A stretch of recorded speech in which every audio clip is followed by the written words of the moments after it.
Welcome back, ladies and gentlemen, to this could be episode 4, 5, or 6. I'm just group recording these in batches, so it's kind of, I don't know, this may be a problem you've never thought of, but it's kind of awkward just talking to a computer when you've got your mum and dad in the house. But anyway, today the story is going to be about an English teacher called Miss Shah.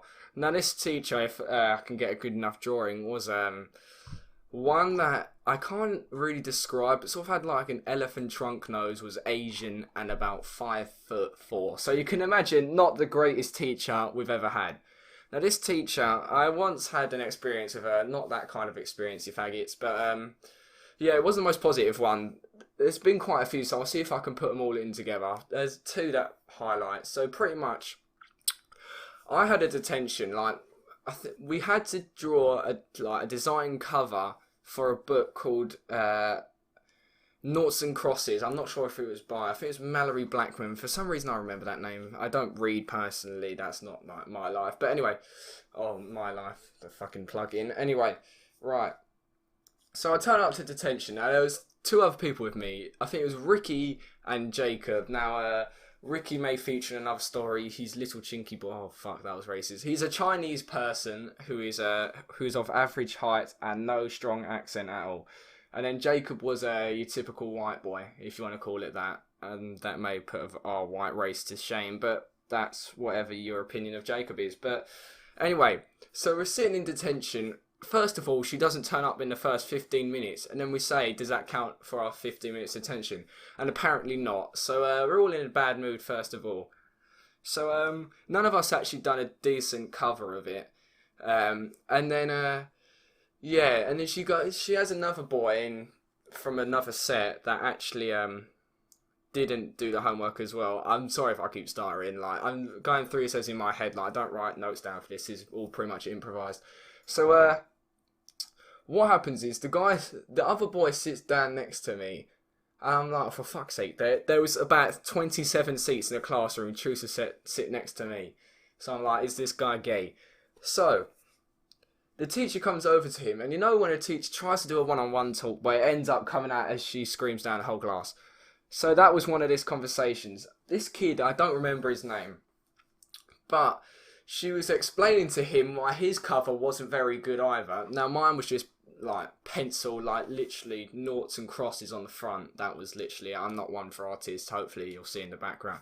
But she kept explaining to him why his wasn't good. And I had a look over, and it was the worst fucking thing I've ever just seen. That has literally scarred my life and brain, and it will probably stay there for all of eternity. This boy decided for a front cover he would write noughts and crosses. But this wasn't any normal noughts and crosses. First of all, if you didn't know, he spelled noughts like N-O-R-T. That's not how you spell nought. He could not be bothered to look up how to spell nought. He either couldn't be bothered or had the self-confidence of, maybe Muhammad Ali, if you want to call it that. So first of all, he spelled noughts wrong. And we all know the and sign. I think it's called ampersand. Fancy curly shit. Yeah, he'd messed that up as well. He put an at sign. So noughts at crosses. So he clearly was involved in some gang warfare and some Twitter beef because he's got his ands and ats confused. And crosses, he's managed to spell that one wrong as well. I'm not sure whether this guy was an illiterate fuck, but it didn't really work out for him. He spelled crosses like K-R-O-Z-S. Something like that. It literally was something like that. Now, I know what you're thinking. It's Sam, is this guy special education? No, he wasn't, because he was in set 4. I was in set 1 at the time. I know set 1 was the smartest, and let's say set 30 was the dumbest, something like that. So it worked downwards. So he wasn't dumb. He was definitely in the highest band. So I'm looking at him what the fuck has just gone on? I'm not really sure how you could butcher that. And then she literally holds it up and embarrasses him in front of the other 3 people. And you just see everyone inside creasing because this boy has managed to fuck up the word nought. If you didn't know, I think it's spelled N-O-U-G-H-T. I think it better be like that, otherwise I'm going to sound like an illiterate fuck. But yeah, that's pretty much one experience. Now, we've also have a thing called Information Centre where essentially they force you to read. Yes, I've been banned from that. by a teacher from Mr. Wells called Mr. Wells. That guy needs another story. But anyway, so the information centre was essentially a place where they forced you to read books and you had to take a quiz on them.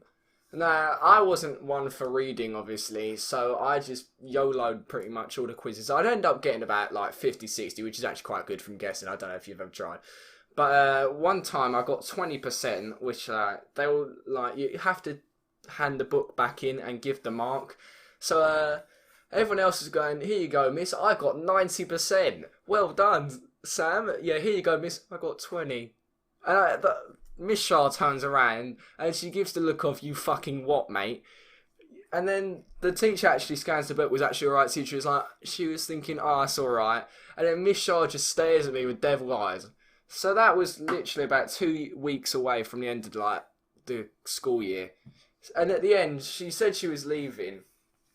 And then a boy shouts from the back, when you leaving? Now, she was probably expecting like a caring response, if you want to call it that, but she didn't get one because literally no one liked her. I think she's in Dubai at the moment. But anyway, so when it comes to leaving, she decides to get a few people presents. Now she calls my name up and I'm like, oh God, what have I actually got? And she gives me a book. Now, first of all, a tip for you guys, don't give a child a book. No one wants a book or a diary or a pen. Yeah, in year 3 I managed to get a pen from a teacher called Miss Wood, which was a special present, and it was just literally a pen where you replace the ink. It was harder work for the same result. So she gave me a book. So I was a bit disappointed by this. I was like, oh, for fuck's sake. I turned it over and see what it was called. It was called Harry Trotter. Harry Trotter. I mean, if that's an attempt to be funny, then I've just got this funny thing all written wrong, because it didn't work. So I looked at it, I was like, miss, is this person illiterate? I didn't say it to her, I was just thinking that, obviously I'd never say it to her. And then I opened it, on the inside it said, thanks for being a great student, and then underneath she wrote, for doing well in the information centre. Now, I've never got 100% on any quiz, and there are plenty of people that did as well. So, like, I'm pretty sure I got some envy from the nerds in the class. Like, they looked at it like, you got a book, you bastard. So, yeah, that teacher wasn't the greatest I've ever had. I feel like these stories aren't going very well. Hopefully the drawing makes up for it. But if you guys enjoyed this story, make sure to leave a comment and like for other stories. Maybe if you know me personally, tell me like things I could talk about. It'll just be a bit more entertaining, I guess. So I hope you guys enjoyed. I will see you guys next time.